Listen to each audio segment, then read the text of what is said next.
그다음에 이제 법인 CEO 분들 같은 경우에는 항상 고민이 많아요. 이제 법인 주식에 대한 고민이 굉장히 많은데 20세 이상부터 가업승계 증여세 과세 특례 적용이 가능한데요. 이제 요즘에는 저는 이제 하이브리드 가업승계라고 하는데 하이브리드 가업승계 활용이 가능해집니다. 하이브리드 가업승계를 활용하라. 네. 어떤 내용입니까? 그러니까 사모님 하이브리드 가업승계 처음 들어보셨죠? 하이브리드 차량은 제가 타고 다닙니다만. 하이브리드세요? 차가? 그러세요? 하이브리드 가업승계는 잘 몰라요. 네. 그러니까 이제 가업승계가 예전에는 실질적으로 부모가 하던 가업을 자녀가 물려받는 게 이제 가업승계 이제 그렇죠. 그렇게 생각을 하셨잖아요. 근데 이제 가업승계가 요즘에는 실질적으로 이제 원래 가업승계나 가업상속 공제의 취지는 그런 겁니다. 근데 가업상속 공제가 처음 도입됐던 게 97년도였거든요. 근데 97년도에 저희가 우리나라 기대 연령이 70살 정도 됐어요. 그렇죠. 97년도면은 그때가 이제 IMF가 막 터지고 이럴 때란 말이에요. 70살 정도 됐으니까 부모가 70살에 자녀가 한 40세, 30세 때 이렇게 가업을 물려받는 그런 취지로 지금 가업상속 공제가 생겼는데 실질적으로 지금 현재 기대연명이 83세 정도 되고요. 이제 10년, 20년 후에는 기대연명이 100세 가까이 되거든요. 그렇죠. 그러면 사모님 생각해 보세요. 100살 때 70살 아들한테 가업을 물려주는 게 의미가 있을까요? 그러네요. 네. 그래서 하이브리드 가업승계라는 게 나오게 되는 거군요. 요즘에는 그래서 시장이 가업 상속 공제보다도 가업승계 증여세 과세 특례로 지금 이렇게 변환되는 거의 그쪽으로 가는 추세고요. 이제 하이브리드 가업승계라는 건 어떤 거냐면 간략하게 가업승계 증여세 과세 특례 제도를 설명을 드리면 이제 증여자가 60세 이상이고 자녀가 20세 이상일 때 예컨대 부모가 70억의 주식을 증여받는다고 하고 수증자가 이제 자녀가 신고기한 내 가업에 종사하고 3년 이내에 대표이사에 취임하게 된다고 하면은 70억에 대해서 증여세를 6억만 납부하게 됩니다. 굉장히 세금이 낮죠. 원래는 70억이면 50% 세율 구간이잖아요. 그렇죠. 거의 뭐 30억 이상 내야 될 텐데. 6억만 내면 됩니다. 6억만 세금을 근데 이것도 15년간 연부연납이 가능합니다. 6억도 바로 내는 게 아니라 15년 동안 나눠서 이자 없이요? 네. 이자는 이제 3.5%. 3.5% 이자가 있고요. 그리고 가업을 물려받은 자녀는 가업에 5년 동안만 가업에 종사하고 그다음에 5년간 물려받을 이제 증여받은 주식을 그대로 가지고만 있다라고 한다면 가업승계 증여세 과세 특례 요건이나 사후 관리는 다 끝나게 됩니다. 가업승계를 그동안은 돌아가신 이후에 사후에 가업승계 받는 거를 우리가 일반적으로 알고 있었는데 지금 말씀하시는 하이브리드 가업승계는 증여의 개념이군요. 그래서 이제 하이브리드라는 얘기가 이제 왜 나왔냐면 원래는 이게 가업 승계할 목적으로 주식을 증여받았잖아요.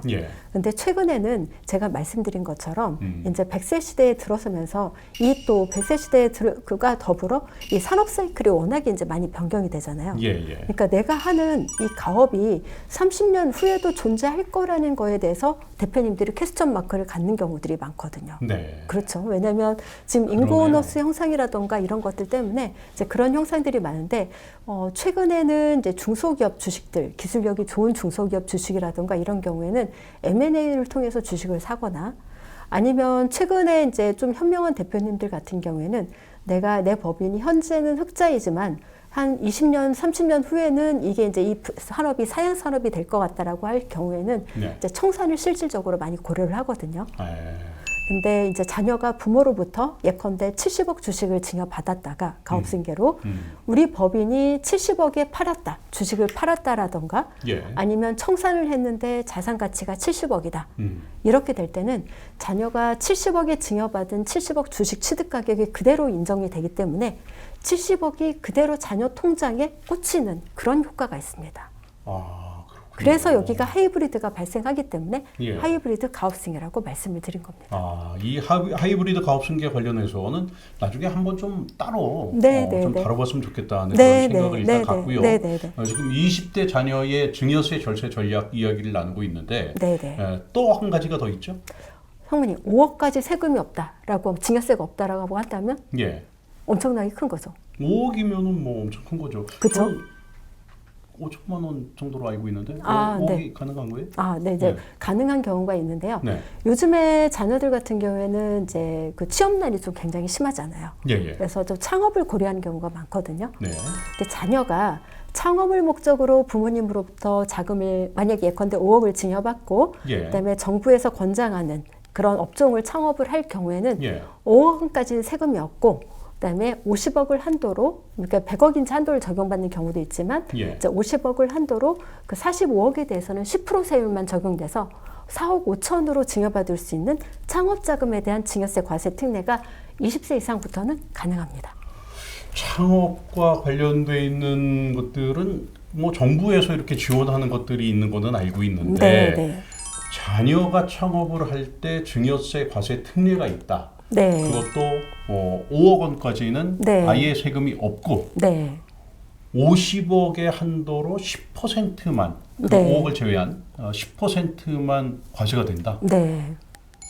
최대는 100억까지 가능하다.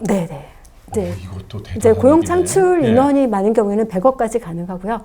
근데 이제 창업 자금에 대한 증여세 과세 특례가 가장 좋은 점이 뭐냐면 이 창업받은 자금으로 부동산 구입이 가능합니다. 부동산 구입이 가능하기 때문에 예컨대 뭐 음식점이라든가 미용업이라든가 뭐 연구개발업, 제조 건설 뭐 이런 통신 판매업 등이 가능한데 이제 창고업 등도 가능하거든요. 창고업도 가능하고. 그러니까 자녀가 부모로부터 50억을 증여받아서 경기도에 있는 조그만 창고를 사서 창고를 운영한다고 했을 때는 자녀 명의로 그 취득한 부동산 가격이 이제 계속 상승할 거잖아요. 그리고 창고비에 대한 수입이 안정적으로 들어오고. 예를 들어서 뭐 도소매 뭐 이런 것들은 또 안 도소매는 안 되고 이제 음식점이라든가 미용실은 가능합니다. 그렇군요.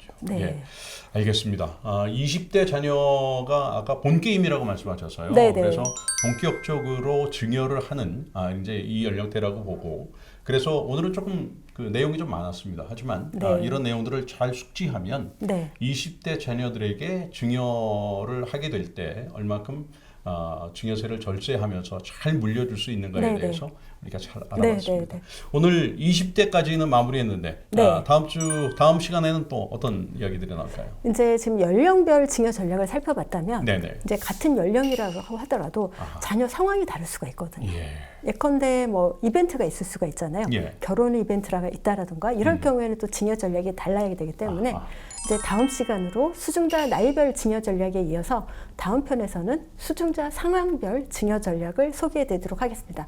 다음 편도 꼭 잊지 말고 챙겨 보셔야 될 것 같아요. 지금까지 이제 연령별 수중자의 연령별 절세 전략을 알아봤고 다음부터는 이제 여러 가지 이벤트 상황별로 어떤 전략들을 준비해야 되는지 알아보도록 하겠습니다. 오늘 말씀 잘 들었습니다. 고맙습니다.